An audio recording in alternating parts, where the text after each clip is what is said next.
I'm Kourtney Smith. And I'm Elyse Sharp. And we are two Shakespeare nerds who decided to make a podcast about our love for Shakespeare.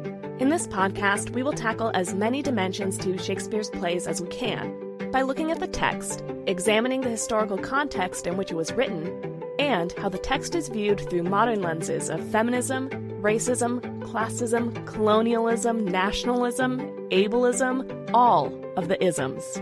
We will discuss how his plays shaped both the past and present, and, as actors, how his plays can be responsibly performed today. All while trying our best to approach his works without giving in to bardolatry. So, Shakespeare Anyone?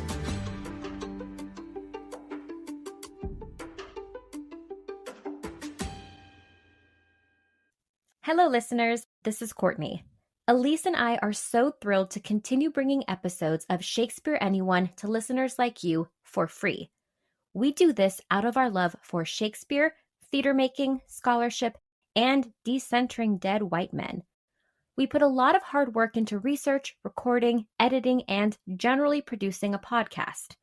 With that said, I'm here to remind you all that we have a Patreon page if you want to support our current work and our future goals that we believe Patreon will help us achieve. We've created a variety of support levels and continue to create exclusive bonus content for our patrons on a monthly basis. Our bonus content so far includes Shakespeare Stuff We Loved This Month posts, where we share the Shakespeare-related products we are obsessing over. Not only that, but we already launched bonus episodes.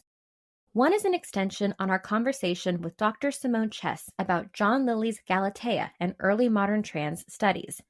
And the second is a conversation with special guest Stephanie from Protest Too Much podcast, in which we review Joel Coen's Macbeth starring Denzel Washington and Frances McDormand.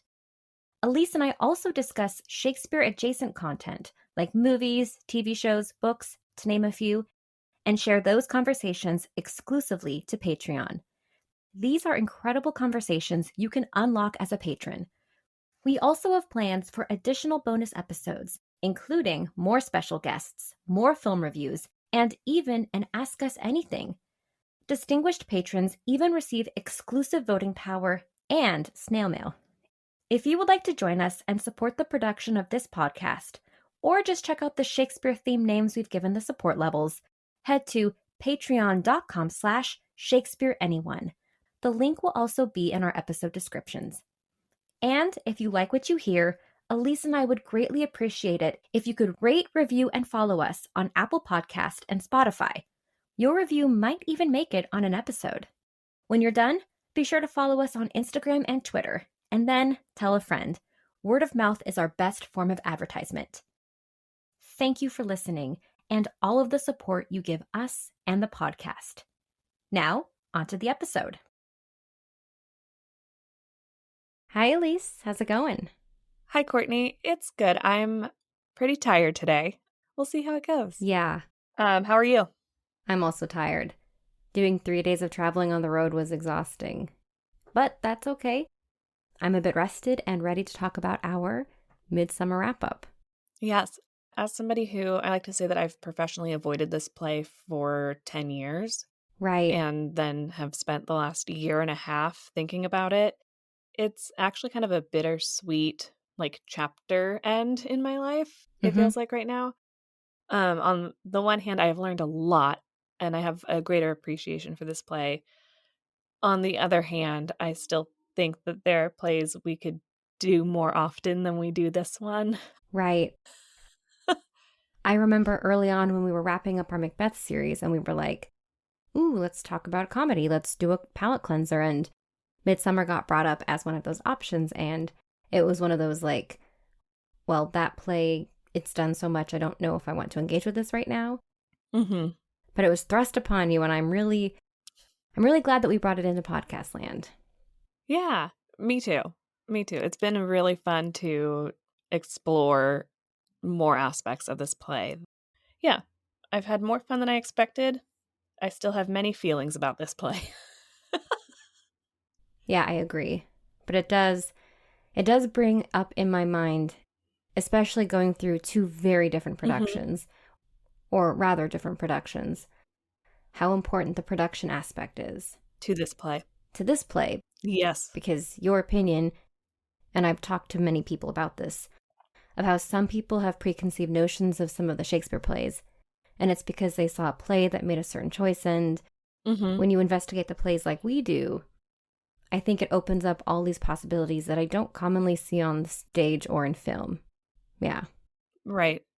And this play in particular, I think, is one where directors make choices for better or for worse. And we'll get into that. So we're looking at 2 Midsummer Night's Dreams today. Yes. First, we'll be looking at the 1999 film version that was directed by Michael Hoffman. After that, we'll be talking about the National Theater's 2019 production directed by Nicholas Heitner. And we both agreed we want to talk about the film version first. So let's dive in. Let's do it, yeah. So in case you haven't seen or heard of this 1999 film version, let me just go through the cast because it is a star-studded cast. This is not the first 90s Shakespeare film adaptation we have seen. What was happening in the 90s in Hollywood that everyone just greenlit projects about Shakespeare and was like, just they were. Funnel a bunch of money into them. And I'm sure all of the actors were like, yes, give me some Shakespeare to work on. We have Kevin Kline as Nick Bottom, Michelle Pfeiffer as Titania, Rupert Everett as Oberon, Stanley Tucci as Puck, Callista Flockhart as Helena, Anna Friel as Hermia, Christian Bale as Demetrius, Dominic West as Lysander, David Strathern as Theseus, Sophie Marceau as Hippolyta, Roger Rees as Peter Quince, Max Wright as Robin Starveling, Gregory Ibarra as Snug, Bill Irwin as Tom Snout, Sam Rockwell as Francis Flute, Bernard Hill as Aegeus, and John Sessions as Philostrate. Okay. Yeah.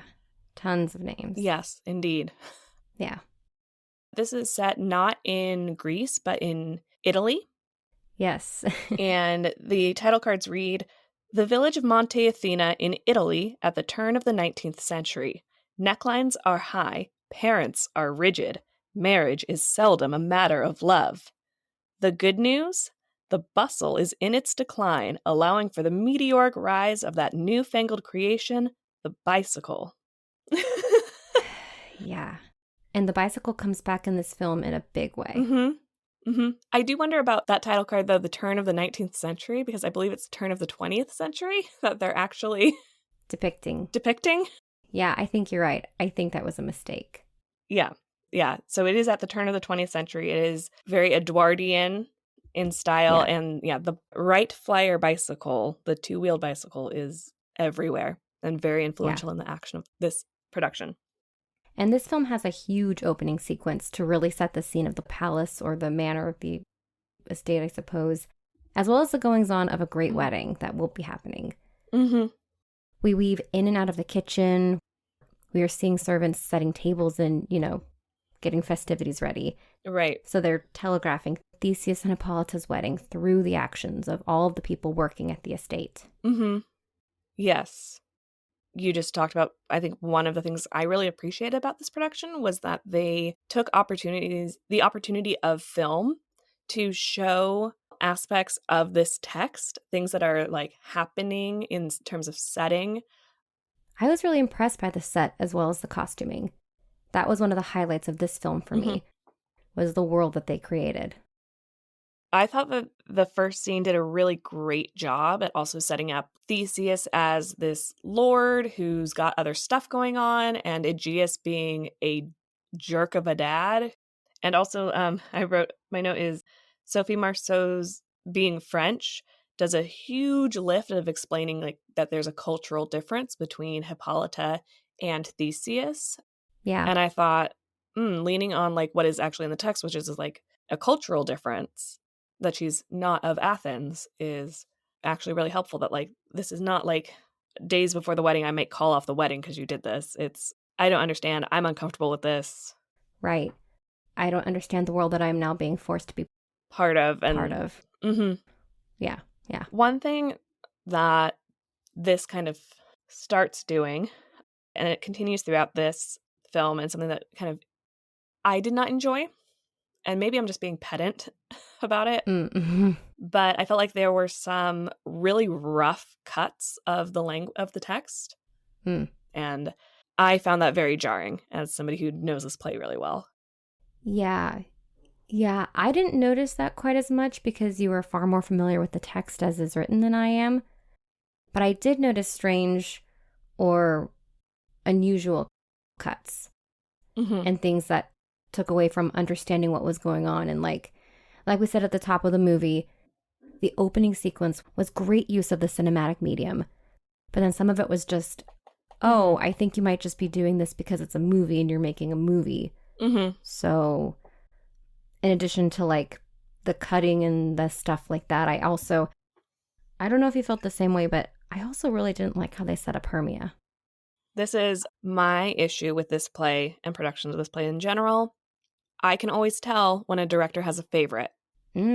My gripe about this play is that very often a director or a theater, the people making decisions about the production, have a favorite of the three groups. And this is a play that is really well balanced, actually. I agree. Like, if we're just going based off of line load, your leads are Bottom and then Helena. They have the most lines of this entire play. And what I find often is producers, directors like the mechanicals or they like the fairies, and they don't know what to do with the lovers to the point of disservicing the lovers. And I'm going to talk about this a lot today.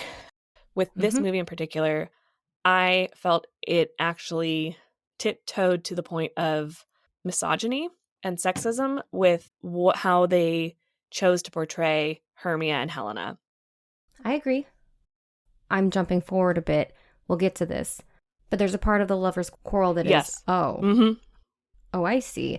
I see how you see Helena and Hermia. I see what this bit is. Right. Yeah, we'll get into that. Yeah, because Hermia is crying, which she is in text, how now, my love, why are your cheeks so pale? How chance the rose there do fade so fast? Be like for want of rain, which I could well pateen them from the tempest of my eyes. Like, she's supposed to be crying. She's supposed to be upset. I would say Anna Friel, Christian Bale, and Dominic West are incredibly strong at Shakespeare. And Dominic West and Christian Bale are given so much more to do, and it feels like Anna Friel is very much trapped. I agree. I found Callista Flockhart at times to be struggling against either the accent she was forced to use, which I didn't understand why she was forced to use that accent when the mechanicals could have American accents. So I was like, why is she? Yeah, if we're not going to have a cohesive accent amongst all the characters.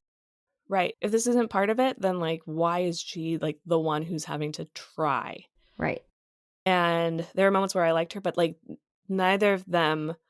Yeah. I could go on for a long time. I could spend a long time talking about like how the lovers are underserved when effort isn't put in to make them funny. Yeah. I think that Hermia and Helena both are very strong characters. And, yes. I hate the strong leading lady as some kind of idealized way of representing or portraying womanhood or whatever. But both of them are very strong. They have strong wills. They go for what they want. And Hermia would not be in this situation if she wasn't feisty. She's also described as feisty. And in that first scene with Aegeus and Theseus, she's sitting kind of quietly and demurely. Helena is most of the time just crying. Right. Which is fine. She can cry. That's a part of her emotional state in some of these moments. But that was the default. This very weak, sad, mopey Helena. And she's also the character who decides to get in the middle of this triangle between Demetrius, Lysander, and Hermia and insert herself and run away and try to force herself into a situation. And so I think that you're right that there's misogyny that was put upon this play because of the direction. Right. This screenplay, like you said, it does not help Helena to cut up her monologue into 3 parts and place it in 3 moments over like a half an hour. Like, we're with her in that moment for a long time. And I wrote a note of, it really feels like, why can't we sit and listen to that monologue, which is relatively short anyway? Like, it's not a long monologue. It takes up a page at most. Yeah. But later we're going to listen to all of Bottom's Dream. So, like, what's the point in cutting up that one? Are we saying that, like, we can't sit and listen to a woman talk for 5 minutes or less? Yeah. Anyway. No, but it is very frustrating the way that both Helena and Hermia are treated. And we'll get to this as well later. But I also didn't care for the direction that Michelle Pfeiffer was given as Titania. There was just a lot of, like, weakness, like, generally placing misogynistic weak attributes to all of these characters. Yeah. That I saw. I don't know if I'm just being particularly picky about it, you know? Yeah. Before we get to her, though, let's talk about who I think this director's clear favorite was. Kevin Kline. Oh, absolutely. To the point of eye rolls. I think that Kevin Kline is excellent in this role. The mechanicals in this are really strong, and Bottom is really strong, and this is great. But they give Bottom a wife, which I was like, I don't know if this helps or hurts his track. Yeah. I lean towards hurts. Same. I think they tried to add so much because Bottom is just this director's clear favorite. They tried to add a lot of complexity to him, and they didn't just trust that the text is funny, that if you trust Kevin Kline, an incredible actor, to do what he can do with the text, there was just so much space that was unnecessary. They did so much. They had so much acting outside of the language, which is fine, but to the point of me just being like, get on with it, get on with it. Mm-hmm. Yeah, I don't need to know that Bottom has a nagging wife at home. No, I also was like, I don't need Bottom to be mocked and ridiculed by the entire town. I don't need him to have wine spilled on him because people think he's embarrassing and annoying. Mm-hmm. I need to fall in love with this group of hardworking men, and that's it. Oh, Snug. I love Snug. I will say. I was just like, oh, you perfect little creature. It is such a good Snug. Yes. To the fairies. I liked showing the fairy party. Like there's like this fairy pub that's happening. There's these revels. Oh, great ambiance. Great world building. Like the world building in this is so good. It's nice. And I liked, that when Titania arrives, we see her train. We see these like Vestal looking fairies that are very different from the fairies that are at the pub, essentially. Right. There's a lot of like satyr adjacent characters. Mm-hmm. A lot of allusions to myth. Like when we go to her bower, like Medusa's there. Like there are these like two-faced Janus fairies who have a little it's 99, so they have some sort of like paper mache type mask on the back of their head. But they turned around and they've got their real faces. So it was definitely Greek inspired versus the British fairy lore. Yeah, and they showed the weather changes during Forgeries of Jealousy.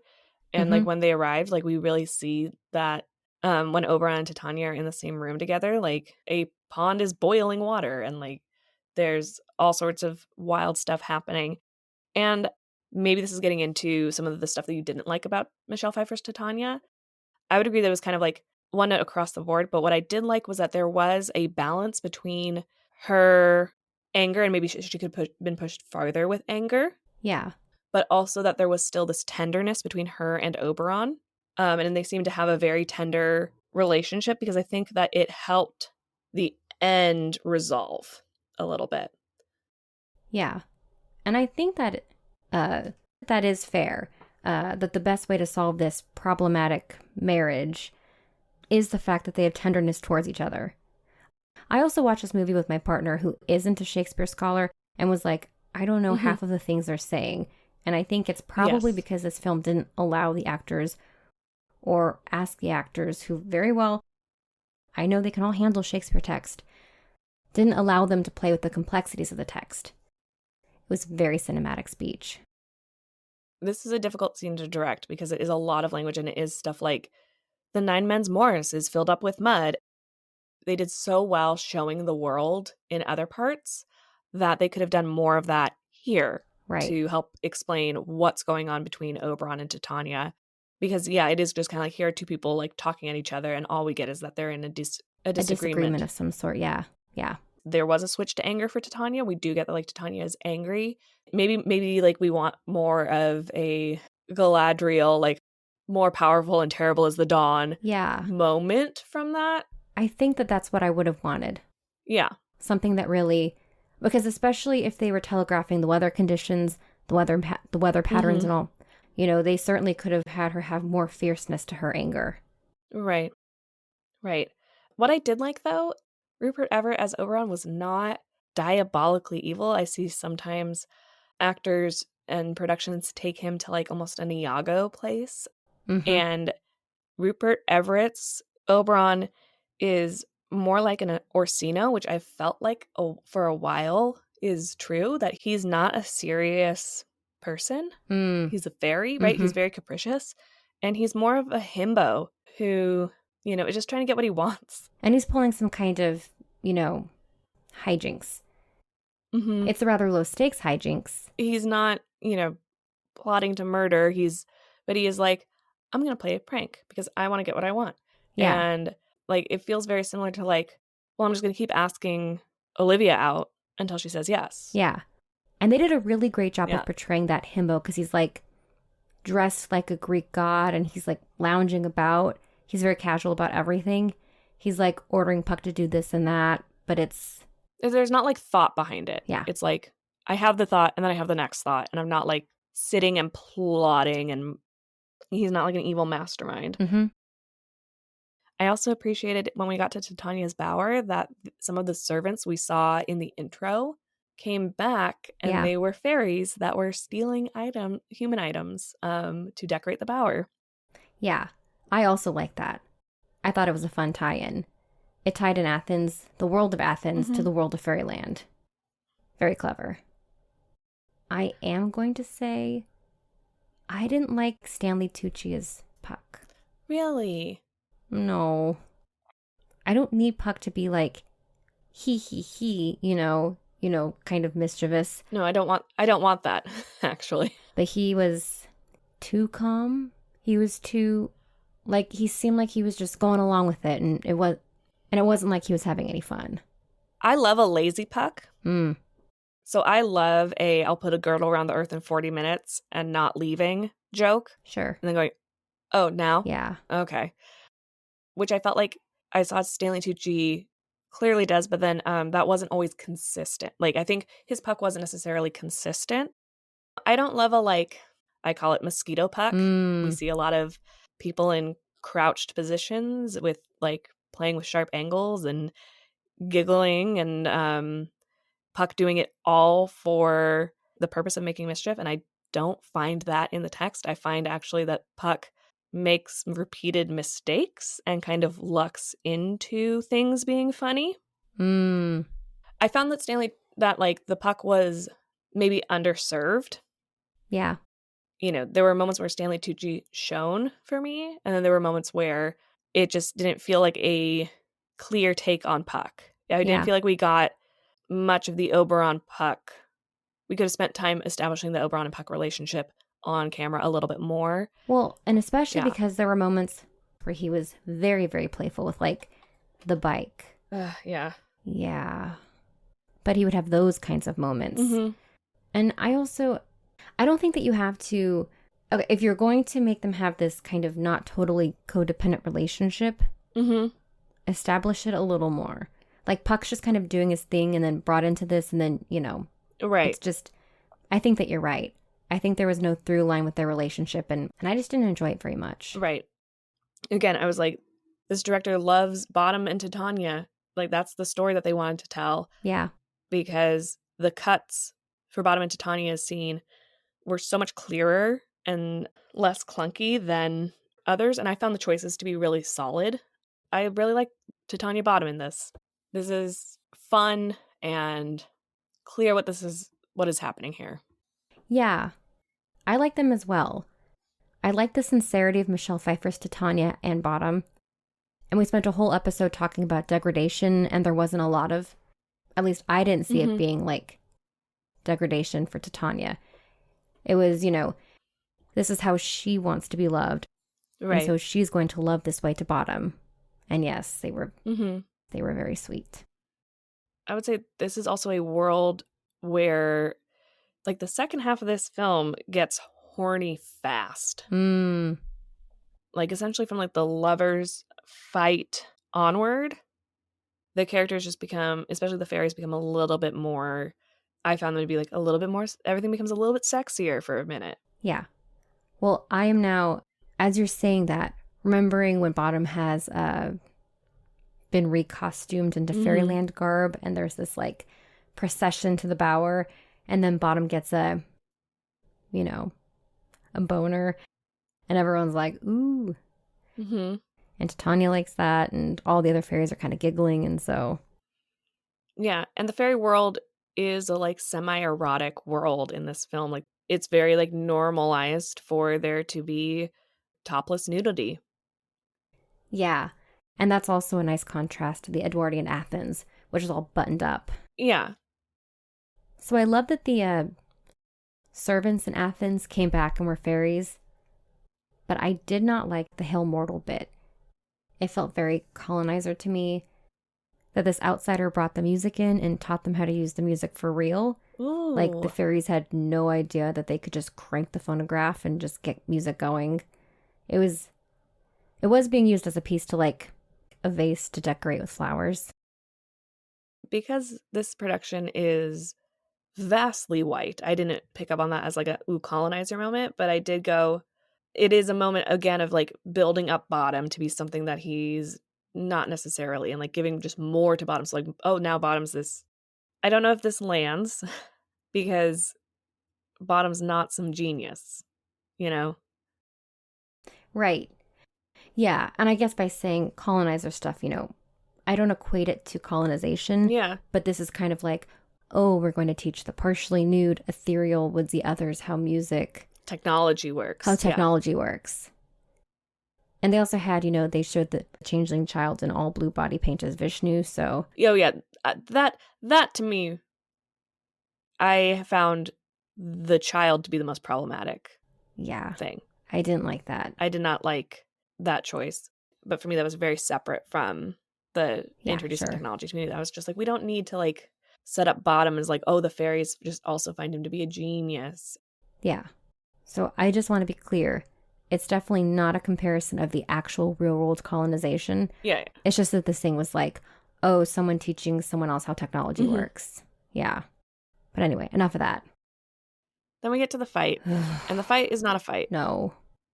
Hermia and Helena don't really fight with each other until it becomes mud wrestling in their Edwardian underwear. And at that moment I went, this is the male gaze at work. This is the only way that you can think of that two women can fight. It doesn't really work with the text, and it feels gross. It does feel gross. I wish Hermia was fiercer in this moment. She didn't get to be that fierce, and neither did Helena. And you mentioned Hermia is very fierce. When I've worked on this play, the last time I worked on it, a note that I kept giving was Hermia is a grenade. She is a vixen. She is fierce. She might be nice on the outside, but if you wrong her, this scene is life and death for everyone involved. Yeah, the stakes are really high. The stakes should be high. And what is scary about Hermia is that we don't know what she'll do. Yeah. And then when she does tell us what she's going to do, she's going to claw out someone's eyes. Right. And if we're just standing there going, oh, me, my. You juggler, you canker. Thief of love. The stakes aren't high enough. Yeah, so like for the amount of threat that like everyone else is talking about, we don't get that. Yeah, and then it just becomes mud wrestling. And yeah, really gross. I wrote in my notes, no thank you. I don't really have much more to say until everything is resolved, because I liked how Titania was woken up and the conversation that was had. And again, like that like return to tenderness. We also completely lose the thread of like, I stole her changeling child from her. But I wrote, this is a very horny Oberon and Titania, like when she wakes up. And then we have some naked lovers in the morning. Yeah, we do. I thought that was, fine and silly, I suppose. They're found indecently. But I was mad that they didn't get to explain their dream. That was cut. I did like Hippolyta being in on the decision-making process with Theseus. Yes, I have that. That's my next big note. I have wanted to see that for so long. I like giving her more language, especially when you cut the earlier part of that scene down, because a lot of the earlier part of that scene is establishing that like they are talking. And if you're going to cut that for her to still be mad, then giving her but soft what nymphs are, that she's the one who discovers them. And then that Theseus and Hippolyta like go off and have some sort of conversation before he says, "Fair lovers, you are fortunately met." Yeah, and then invites everyone to have a triple wedding. And it very much seems like she has pulled him aside and basically been like, our wedding will be back on if they can get married with us. And then you kind of see him like make the decision to go with her. But to me, that worked. Oh, just a note. Lysander had the second flower put into his eye, but Demetrius did not. Correct. That's what this one landed. And then we get to see, I think, the best example of like what often we can't see in the theater. As they're talking about the other productions, we get to see them. The background and the mechanicals are just kind of like sitting there in like their street clothes, and everybody else is like ready for performance, and they're just sitting there. Yeah, they're holding their breath to see if they will get selected. Yeah, and very outside of their league. Yeah. And I really enjoyed the play within a play. I also enjoyed the play within a play. I wrote that there were a lot of fun gags with this play within a play, and I just thoroughly enjoyed it. Yes, I love a very gag-heavy play within a play. My thought about play within a play is that it should be, here are people who are earnestly trying to do a good job, but they are so outside of their league with what they're doing that things go wrong, and then they have to adapt. And they have to adapt, and the comedy is like in how they adapt. Yeah. For example, like the decision to have a person play Moonshine happens in the moment. They cut the line from earlier in the scene of having some man or other. And so they have Starling go to the casement window, open it, and it's bricked up. And so he is improvising like, here's a lantern, and here's a dog, and here's a bush. Yeah, he's got a cigarette sticking out of his mouth, and he uses that cigarette to light the lantern. Yeah. My favorite thing was, I was so happy they let Thisbe act seriously. I know everyone is earnest, but I think a lot of the time, I think the actor playing Bottom is given more opportunity while still being quite silly and amateur, you know, to have a moment. Have a moment where he transcends that. And yeah, basically, once Bottom is dead, Thisbe's coming out and everybody's just roaring with laughter. And Thisbe actually turns this into a true tragedy, and the lovers and Theseus and Hippolyta are crying. Yeah. And like it's Thisbe's performance that makes it an excellent piece of theater. Yeah. And you can't really beat Sam Rockwell. So good. In that so part. Good. I think. So all in all, like I would say watch this one. It is enjoyable. It's not perfect, but no, I also think watch it. I think it's a really good example for high schoolers, college students, something that's enjoyable. My big beef was with some of the direction in terms of stilting actors and the potential for the characters. And also, there wasn't a very good through line between all three groups, which was a disappointment. Yeah, to me, the weakest thing is the screenplay. Yeah. But if you take apart moments from this particular film, there are some really great moments. I think it's a good representation of Midsummer. It just... Or there's plenty to steal in here for a production of Midsummer if you are trying to come up with bits for your mechanicals or, yeah, you know, an alternative take on Fairyland. Ways to consider portraying Oberon, things like that. So yeah, overall, a watch. This gets a watch from us. Yeah. Yeah. Shall we talk about National Theatre 2019? Let's do it. Okay. So the National Theatre's 2019 production was directed by Nicholas Heitner and notably features Gwendoline Christie as Hippolyta and Titania, and Oliver Chris. He plays Theseus and Oberon. Also in the cast are David Morst as Philostrate and Puck, Isis Hainsworth as Hermia, Tessa Bonham-Jones as Helena, Paul Adiefa as Demetrius, Kit Young as Lysander, Kevin McMonagle as Aegeus, Felicity Montague as Quince, Hamid Animation as Bottom, Jermaine Freeman as Flute, Ami Metcalf as Snout, Jamie Rose Monk as Snug, Frances Love Hall as Starveling, and then some fairies. An excellent acrobatic cast of fairies. Yes, a very talented cast of fairies. And athletic. Yes. Okay. I'm going to say this at the top of this production. I feel like this was a lot of fun to see live in person. And so maybe some things did not translate to a filmed version of this production.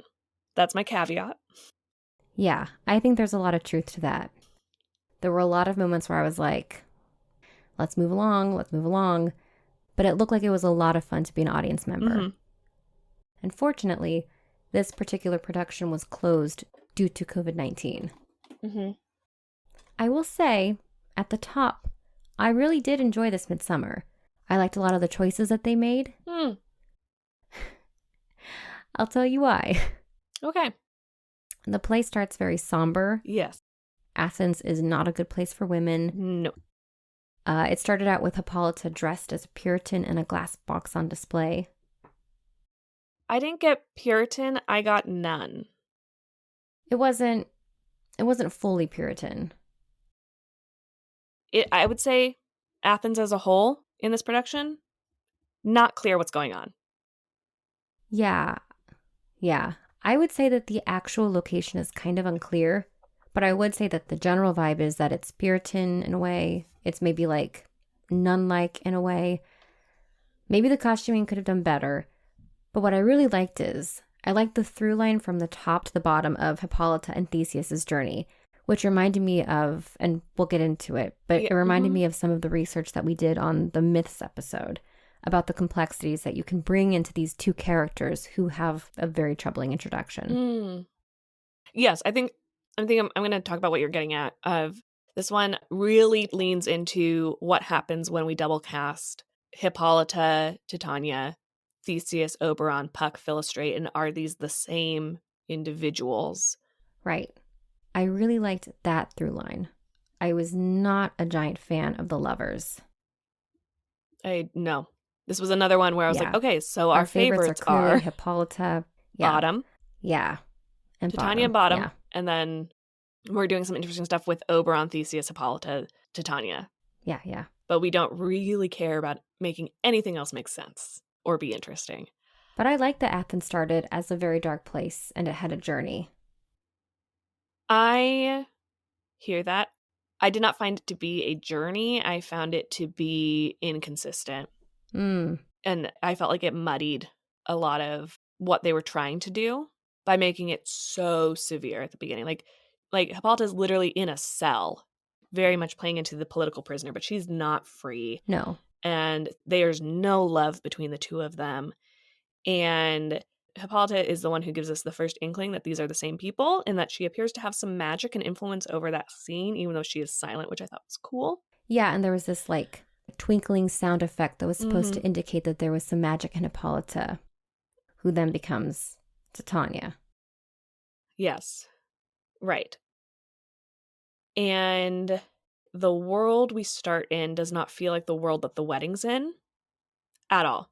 It's not. No, it's not. And I found that the only reason for costuming people in the way that they costumed people was to cover Gwendoline Christie's hair and costume for Titania under Hippolyta, to be able to underdress Titania and Oberon underneath the clothes for Hippolyta and Theseus. Interesting. It seemed like a technical choice, which is a valid choice, but for the entirety of 1-1, I was like, did you know that this is a comedy? Because this is not we're not finding any opportunities for humor at all, and it's very severe, and it is. I was not a big fan. Interesting. The lovers were really underserved by this choice because they were stuck. Hermia and Helena were wearing versions of what Hippolyta was wearing, and then the boys are in suits. Like, again, it's like either this world is really bad for women and like we shouldn't be doing a comedy, or this world is what it is at the end, which is fine for women, apparently. Well, so what I read with this was it was kind of Handmaid's Tale-esque, maybe leaning into that being a TV show that just recently came out. And I guess it's It's really difficult to discuss this particular production moment by moment because of the through line. But what I saw was Hippolyta has some sort of influence over Athens, and double casting Hippolyta, Titania, Theseus, Oberon. What ended up happening in Fairyland is they're obviously revealed through a costume change on stage to be the same people. And during the Forgeries of Jealousy speech, at one moment, Oberon takes over part of that speech and speaks lines about the votress. And so then he assumes the role of Titania by being enchanted by Titania. So what I saw was, if we accept that the fairy king and queen are the same as Hippolyta and Theseus, Hippolyta used Fairyland to degrade Theseus. And I don't think that this is necessarily the most successful, or it can be muddy. Like you said, it's muddy is more what it is. It's very muddy. But at the end of the play, Theseus has been changed because he has been degraded. So it was a role reversal. The world just doesn't make sense. Like, to me, it was like, this production is notable that Titania takes Oberon's language for the majority of the show, and Oberon takes Titania's language and Titania's track to be enchanted with Bottom. And it's very much constructed to be Theseus's dream, which I was like, this is very interesting. I think what I particularly have an issue with is like, there was no reason for this costume other to cover this change. And I felt like it put us into this very dark place that the lovers never got to leave. Oh, sure. Like, there's not enough at the end for us to understand, because it's a huge leap that's made. So you're saying, which I think I understand, is that they sacrificed the journey of the lovers, or the story of the lovers, for this inversion of Hippolyta and Theseus, for Theseus's dream. Yes. I think yes. And I don't think that that's a necessary choice to make. But it's, again, not treating the lovers as a comedic plot the entire time. Right. What I liked about the switch was that we had to hear the Forgeries of Jealousy speech with anger. But I also went, is this also sexist, though? That, like, when it is a man saying these lines, this character saying them gets to be angry and gets to express rage. And then when the character who is plotting and scheming is a woman, it's, ooh, I have this idea. Why do we struggle with that when the gender casting is not switched? So for me, I was like, this is really successful at showing me, like, yes, this is what the character is actually doing and saying, but, like, it unearths this, like, sexism. Why don't we allow women to be mad? Sure. And men to be vulnerable ridiculous. And very ridiculous. And silly on stage. So is this more for you, and I don't mean to put words in your mouth, was this more of like an opening up of the production history of Midsummer? Or, here's a thought. Why did it have to be Titania, who was Queen of the Fairies with just Oberon's language? Why couldn't Gwendoline be Oberon? And Oliver be Titania? That's also fair. That's like where I go. I'm like, this makes an interesting conundrum of, like, one, casting this along traditional gender constructs puts us in these worlds where oftentimes, because of sexism, we don't allow these characters to be full rage, or we don't allow men to be, like, petulant and impetuous with scheming. So my question is, why don't we have more productions where gender doesn't stop us or slow us from representing these characters this way? And then additionally, like, why did we have to still make Gwendoline Titania? Are Oberon and Titania gendered names for us? Is, I think, the question that I'm getting at. I think that's a really good question, because when I watched this, what was on my mind was not what you're talking about. What was on my mind was like, oh, this is a model of, or an experiment, I guess. This play is very experimental. So it was an experiment in, let's degrade Theseus, so that when we get to the end, Theseus is changed. But within that, I do see where you're opening all these questions up, and yeah, you know. Yes. But, like, why wasn't he just Titania then? To begin with, yeah. Well, I suppose that would be because Theseus is the one that starts off as the Duke, who has this prisoner of war wife. But in his dream, why can't he be, like, why can't we push it further? Why can't we go that extra step? In his dream, he's Titania. So rather than having them start out traditional and switch, Theseus becomes Titania from the beginning. Theseus is just called Titania. That makes sense. Like, why not? I think they were trying to, I think they were trying to surprise people. But I see what you're saying, and I completely understand that. Because it was confusing for me. I was sitting and watching it, and I was like, okay, so Theseus is Oberon. I expected that. Yeah. Hippolyta is Titania. I expected that.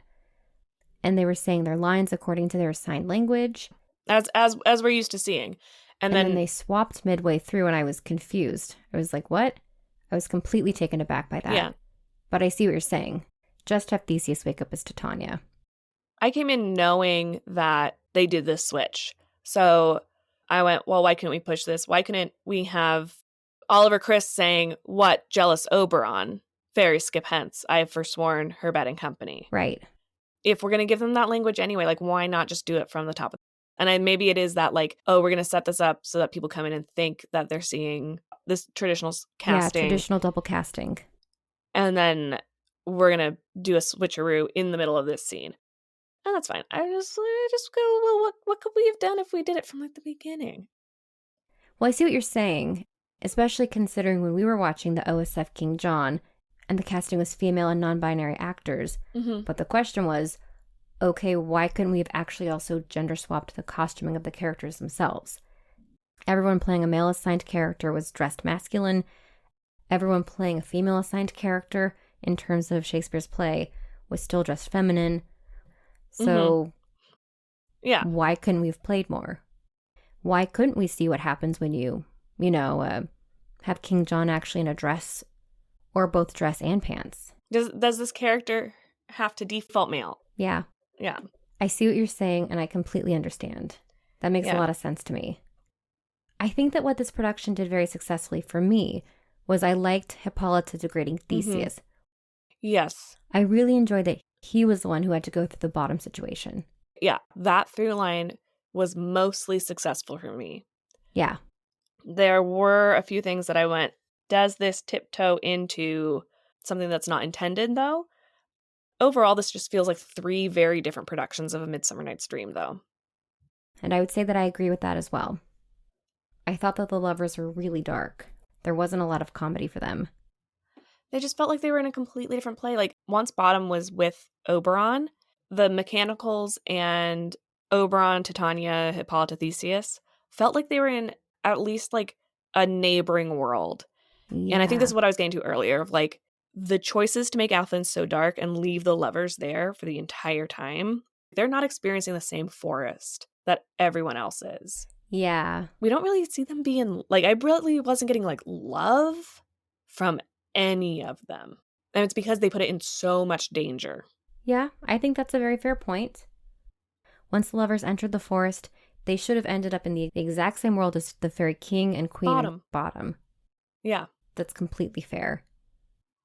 I will say, one thing I did like about the lovers is I liked that they didn't steer Helena and Hermia into, like, weak, demure characters. I thought they were very headstrong. I didn't find them fierce enough. Really? No. That's fine. Well, I think I'm also thinking of them as a contrast to the film that we watched. Mm-hmm. And again, this is me going, like, it felt safe, which is a contrast to the film, which felt like not even letting women fight. There was still a very mild fight. I was disappointed by, what is the line? I did this as a monologue, and I can't remember the, I'm not so sure, but that my nails can reach in. But that my nails can reach into thine eyes. I was expecting for her to go flying. Which I think... Which I've seen before, and it really works. Hermia flying at Helena, and the boys having to hold on to her and, like, control her as she's really going after Helena is super effective. They didn't do that. Yeah, I went, where is fierce Hermia? The lovers feel like they're in a different play. I liked that the flower got used in the... This is something that, like, I actually liked, was that Puck and Titania were, as they were watching the fight, they were using the flower to like kind of break up the fight a little bit and introduce a little bit of prank quality, which I have seen done before, of, like, this scene is life and death. It is an exhausting scene.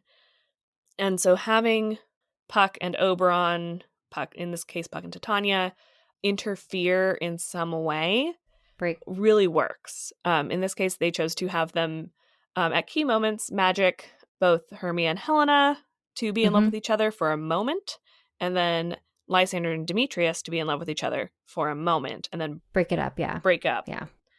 And that, like, there was a difference between, like, holding a flower over a mortal and, like, juicing the flower.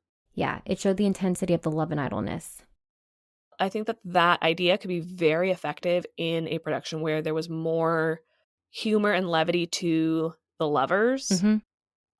But, like, especially with how serious the lovers were, this scene is life or death, even when they're hilarious earlier in the play.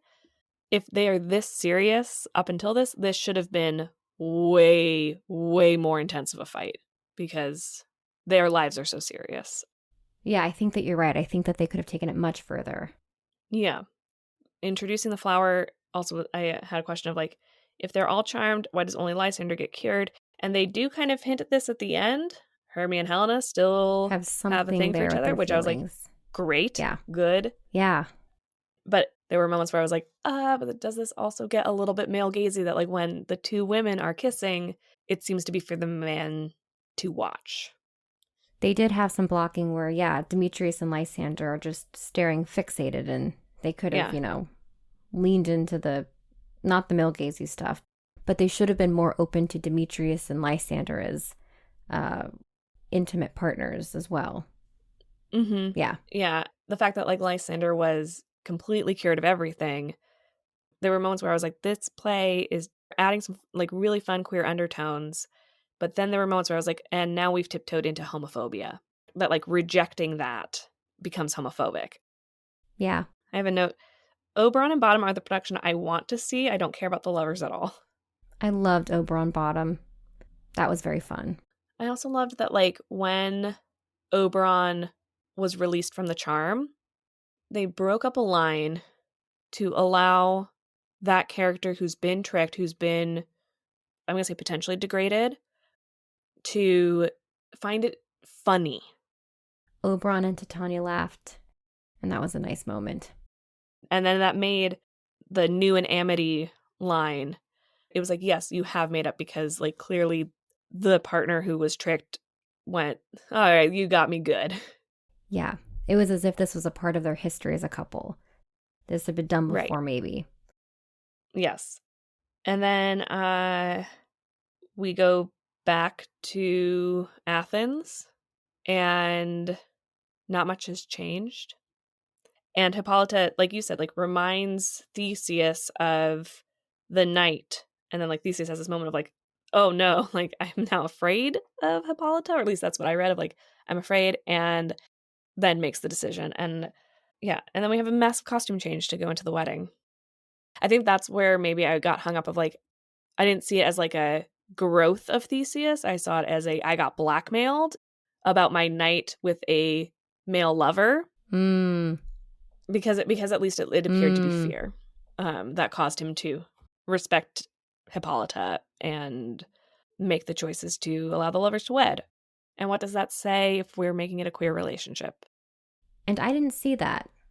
But I also don't remember this scene at all, so I'll take your word for it. Yeah. At some point, I also wasn't sure if what had happened in the forest was real or not, because the set had so much emphasis on them, at least the lovers, walking on beds. Mm-hmm. Beds were set pieces to some very large degree that I was also unsure if Hippolyta had just concocted this dream. Massive dream world. That everyone was a part of, and then the dream was to set everyone right. But you are correct that even if it's just a dream, if Theseus feels, like you said, threatened because of a relationship that he wouldn't have had otherwise, a homosexual or homoerotic relationship, then it can be very is this homophobic? Homophobic, as if you're closeted or as if you did something without your consent and now it's being used against you. Yeah. Right. Yeah. I again liked the play within a play. I also liked the play within a play. There was a lot of similarities between this and the 1999 movie of, like, we got to see some of the other performers. It was like a Britain's Got Talent, though, sort of situation. The Mechanicals did a really fun movement piece to the prologue, which was fun. Starveling's Moonshine was hilarious, using a large flashlight to be the lantern and blinding everyone. Yes. And then when the blood was introduced using the red gel light filter, yeah. Yeah. Yeah, to try to make the napkin red, yeah. the mantle, yeah, red. And then like Moonshine has like this electronic dog toy and electronic like Christmas decoration as the bush. And then Bottom has a light up sword and that makes noise. And at one Yeah. point, like they just all start going off and like, and I wish there was more of this energy throughout the play. Like I wish this was the play I was watching because that felt like Oberon.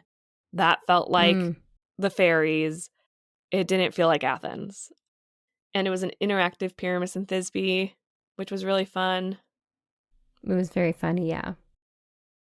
Where I get like this was real was that there was a moment of recognition between Theseus and Bottom. So if you're going to play that, then are we blackmailing the relationship that actually happened, even though we're only remembering it as a dream? We all got up out of bed and did share something if we're both recognizing each other. And if the lovers are still gay for each other. Yeah, I have to rewatch that scene that you're mentioning because I didn't notice any sort of like, I don't know, maybe I was writing a note when that happened, but I didn't notice that. And if that is the case, then it does change the ending. So I'm going to go on record and say I have to go back and can check that to see, because when I was watching the remainder of it, I noticed Theseus enjoying life much more. Yes. While he was watching the play, he was being affected by the play. He was having a good time, and he and Hippolyta seemed to like each other now. He didn't seem to have a problem with anything. He very well might have been blackmailed. And then at the same time, he also seemed like a much happier, enthusiastic, ready to live life Theseus than the Theseus we saw at the top of the play. So that's where my reading of what that was veered from yours, especially if I didn't see the moment you're talking about. Like, I don't disagree with that. I think what I am hung up on is if these are the same people, then that scene where we find where Theseus and Hippolyta find the lovers, we need to see change Theseus already. Instead of seeing we're still where you left us, instead of having Hippolyta wave her hand and remind Theseus of everything he went through. I see what you're saying. This makes this entire thing feel like he hasn't woken up from this dream changed, because if Oberon is Theseus, then once the two lovers, Oberon and Titania, laugh and have a jolly good time about the prank and go off and travel around the world, he should already be there. Yes. I see what you're saying. Yes, exactly. If we have such a good resolve between Oberon and Titania, and these are the same people because we've established that in Athens, Hippolyta has magic, Hippolyta is Titania, therefore Theseus is Oberon, right? Then this would have already... Then the people we need to see in... that scene, the wake-up scene are... I see what you're saying. And yeah. And I agree with that, yeah. And that's where I'm like, where we start with Athens, if we keep pulling that thread, where we start with Athens isn't helpful at all. Yeah. You know what I think would have been really interesting is, I completely see your costuming hang-ups, you say, but they're very fair criticisms. I think what would have been really interesting and more effective for this particular production, which I enjoyed this production. I feel like there were a lot of really positive things that happened from it, but I am seeing what you're saying. If we do start off more severe in the beginning, then once everyone is in fairyland, they become lighter and lighter, so that the lovers end up in something closer to fairyland. And Theseus awakes and still has fairyland in his heart. And then that would have made that ending, the wedding and the light-colored costumes, make sense. Makes sense. One more gripe about this costuming piece. Okay. The mechanicals also live in Athens. They don't seem to live in the same Athens that the lovers and Theseus and Hippolyta do. Because they have brightly colored jumpsuits. Right, they're all in bright colored jumpsuits. You're right. So that's where I've gotten very hung up on what world even is Athens? What is this? It's very clear to me that there was a lot of thought put into Oberon and Titania and this choice to switch them, which was, I felt really fun. It works. And then it feels like the choice was made okay, well, we need to cover hair with a headscarf and we need to cover the green Titania dress. And then so I think my question is why do the lovers have to live in that world as well? Why can't the lovers be in between the mechanicals? And so, because clearly whatever fashion rules apply to the to Hermie and Helena do not apply to the femme-presenting members of the Mechanicals, except for Mistress Quince. I think you're right in that so much thought went into certain elements, which ended up being exciting or fun or interesting in a play that maybe usually doesn't explore what happens when Hippolyta is the one degrading Theseus or when it's Theseus's dream. But you have to take care of all three groups and make them make sense in this world. Yes. You can't, like you said, choose favorites like they did. Yeah, like I said, the favorites often happen to be, I have this great idea for Titania and Theseus, not necessarily switching them, but like, this is who they should be. This is what their concept is. This is what I have the concept of the fairies. And then it's like, okay, well, if those are the fairies, you need to extrapolate that out to the lovers and to the mechanicals. Or, oh, I have this great idea for what the mechanicals are going to be. Okay, well, if those are mechanicals, if those are working class people in the same city as the lovers, who are presumably of higher class, what does that look like? I'm very pedantic about this, I guess, but it is my big, big pet peeve. It is the reason why I have so much trouble seeing productions of this play. This play can be a big victim of bumper sticker Shakespeare, of I have a concept or the consequences of applying that concept. With this, if we're going to have a queer couple at the center, how do we make sure that we're not making choices that can be perceived as homophobic? That's my soapbox for this play, is like, when we do this play, every single aspect has to be considered, and so often it's not. Right. I think that's true for this particular production. And when I was watching this, I didn't notice because, again, like I said, I didn't notice that potential blackmail. But when Theseus and Bottom saw each other, it didn't read to me as they were appalled by each other. It was just like, oh, I know you. Yeah. But you are right that there's so much potential for things to go wrong, especially like sexism, homophobia, racism, anything like that, as you play with the characters being non-traditionally cast. And I was really thoroughly enjoying the acting and missed some of those things. So thank you for bringing them up. You've also been living in this play for a whole year, but I do want to say that the acting in this is incredible. But I think what you're saying is super valid. Mm-hmm. And I actually want to go back and watch this because in my eyes, right now, as I'm thinking in retrospect, I think that this particular production was a fantastic experiment in the potential for this play, but certainly fell short on some very important concept pieces. Yeah. So I was disappointed for a company that I think has done gender swapping characters or taking language from characters and putting it to other characters well. You know, we really enjoyed their 12th night. I just felt like there were moments where I was like, this was not as well thought out as that production. But this is also a very complicated production when you have 3 equally weighted plots that you have to braid together. And I think people don't see it as complicated, and it is very complicated. I think you're absolutely right. And this play is a theater favorite because it gets butts in the seats and because people generally enjoy the goings-on, Athens and Fairyland. I think that maybe, just like Hamlet, just because it's popular doesn't mean you should be doing it over and over again if we're not going to think through all of the choices, all of the 3 casts of characters, and making sure that everyone is in the same world together. Because I think that between both this production and the film, there were problems that I also saw with through lines. So I think that is a common trend that needs to be taken into consideration when doing Midsummer. Mm-hmm. In addition to the through lines, there are also implications that come up when you do this play, especially because the text itself is quite dangerous, I would say.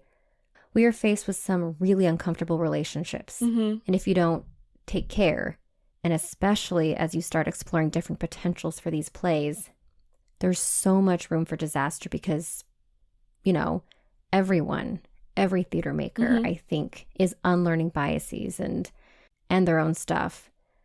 So, you know, you need to be super thoughtful, super careful. And that's what I have to say, because as we've learned from our series, there are so many intricate elements to opening this play. And if you're going to attempt that, my gosh, like you need, I don't know who was in the room during the casting and the conception of this production, but I think it speaks to the fact that you need far more experiences in the room than just probably who I assume was working on this production. Yeah, that's a really good point. I don't know if I would recommend this one for somebody who wants to watch a Midsummer for the first time. I'd recommend this one maybe to somebody who's done Midsummer a lot, who's very familiar with Midsummer, because what's interesting about this production is the Oberon Titania change. Right, which was their central focus. Yeah. Yeah. I would give this a strong watch for acting because I liked the acting in this. Mm-hmm. I also recommend this for people who are familiar with Midsummer because I think if you're used to seeing Midsummer done traditionally, I think people can learn from the potential of that. What can I add to Midsummer conversation? And this is, I think, highlighting some things that are very effective theater choices. And also, as you discussed, it's also highlighting some more careless choices that need to be considered. So I think that there's a benefit to watching it and being like, what worked? What didn't? Why didn't it work? And how do we move forward making more interesting Midsummers with this as a case study? Right. And with that, we're done with Midsummer. Yeah. And the dogs are also done with Midsummer. The dogs are. All right. Thank you for listening. I'm Kourtney Smith. And I'm Elyse Sharp. This is Shakespeare Anyone? Thank you so much for listening to Shakespeare Anyone. Works referenced in this episode are available in the episode description. Our theme music is Neverending Minute by Sounds Like Sander. If you would like to support us, it would help us out if you would hit the subscribe button, like us, leave a comment, write a review, share us on social media, tell a friend about us, all the things. We'd appreciate it. You can also support the podcast at patreon.com/Shakespeare Anyone. Patreon patrons get access to exclusive bonus content throughout the year. The link is also in the episode description. For more, you can visit our website, shakespeareanyone.com, follow us on Instagram at Shakespeare Anyone Pod, or Twitter at Shakespeare Anyone. For Twitter, that's Shakespeare Any and the number 1. Every other platform is spelled out like the name of the podcast. Now, because you listened all the way to the end of the credits, here's a completely random Shakespeare quote for you.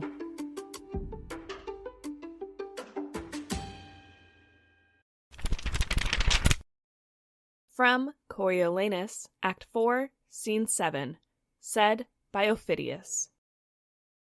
Yet in his nature that's no changeling, and I must excuse what cannot be amended.